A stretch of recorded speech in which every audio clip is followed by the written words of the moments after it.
What do you think about the long-term pricing of Cybertruck? How do you think that's going to compare to other EV competitors, other EV trucks, maybe some potential ICE trucks, which are still knocking around? And what are the main factors you think will contribute to maybe a lower price for Tesla, or any factors keeping it high? That's a great question. I think the Cybertruck is going to aim to be as affordable as humanly possible. And you think about the production system in the very first place. When they first talked about Cybertruck, the goal was to get this thing to be at a similar cost than a Model 3, but be in a pickup truck format.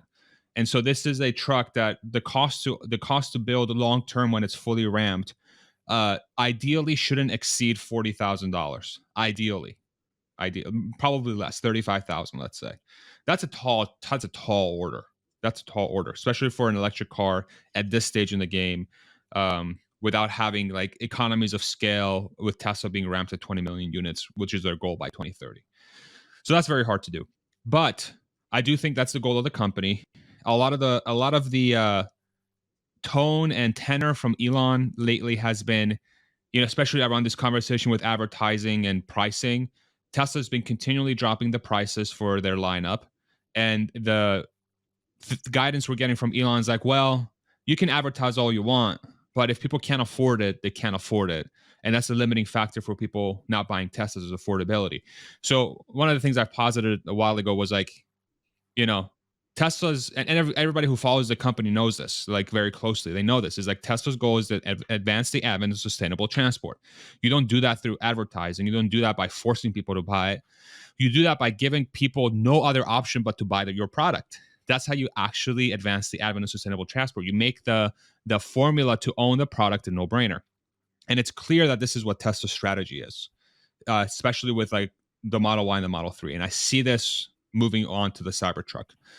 Pricing, I believe, I would be surprised if they don't have a dual motor long range variant of the Cybertruck that isn't under $80,000 starting price, so that they can take advantage of the EV tax credit in the United States. I would not be surprised if it starts in the mid 70s or low 70s, to be completely honest. I think we cannot underestimate the impact of a fully ramped Berlin, of a fully ramped Austin, of a fully ramped Mexico, and the volume of raw materials that they're going to be able to get from those facilities that will directly impact the most expensive part of the truck, which is going to be the battery and the drivetrain. And so if you're able to dramatically lower the cost for those systems in the truck, then one would think that you have the best chance to make that car at as low a cost as humanly possible.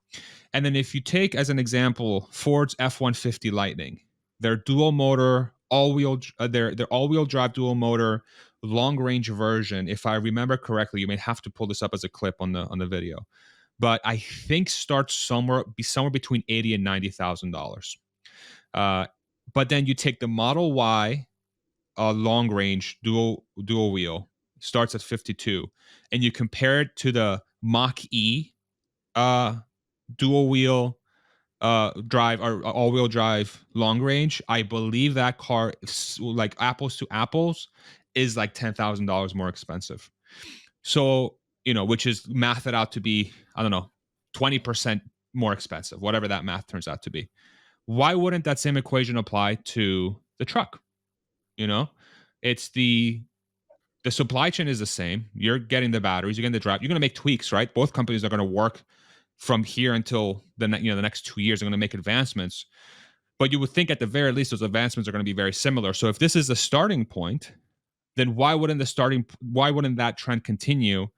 Which means that the Cybertruck is going to be 10 to 20% cheaper than the F-150 Lightning competitor, And then so apples to apples, just from that standpoint, I think Cybertruck is probably going to land somewhere in the mid 70s for a long range, all-wheel drive pickup truck with a starting version with like a lower trim version that's probably going to be closer to the low 60s, maybe high 50s long term when they really start ramping up these suckers.